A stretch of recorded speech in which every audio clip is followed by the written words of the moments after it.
So I've gotten a question about how do you select a market? How do you choose a buying criteria when you're looking to get into multifamily? Great question. Want to hit you with a few things to sort of help you out as you get started. So I always advise people to invest where you have a reason to be.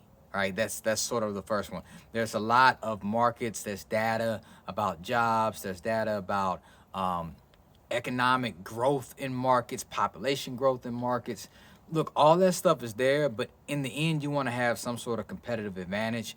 And I would just say buy where it makes sense for you, because you can make money in any given market if you're buying the right deal. So don't feel like you need to focus so hard on being in the right market or the right area. Just pick something that makes sense for you and understand that in depth.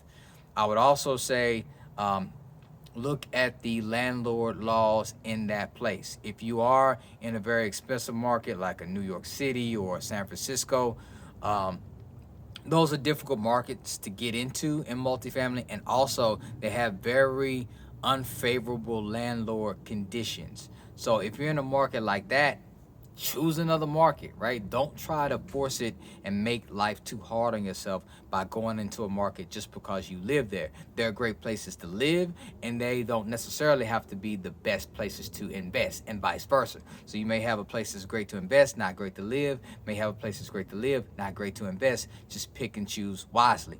The third thing I'll leave you with is basically to discard the first two things, right? I won't say totally discard it, but look, what I do want to say is get started. Find a deal that you can get excited about. Find a deal that works for you and go do it. All right, you have to be able to take that leap. A lot of people who ask these questions spend too much time contemplating the right market and all the statistics and trying to follow the right path to get it perfect. It's not going to look perfect. Oftentimes, your first deal may not even be sexy, pretty, right? Just do a deal that you think you can profit from.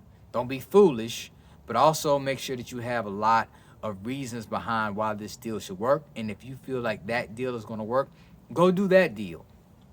Later on down the line, you will find your way of whether you should be doing C-class properties, D-class properties. Maybe you're going to be buying A-class assets where, you're just getting the top of the line stuff and bettering those assets. Like, the way will work itself out. Just make sure that you get started taking the information that you have right now and then go doing the best with it. So hopefully you found that helpful. I'll see you in the next video. Have a great day on purpose, because you deserve it.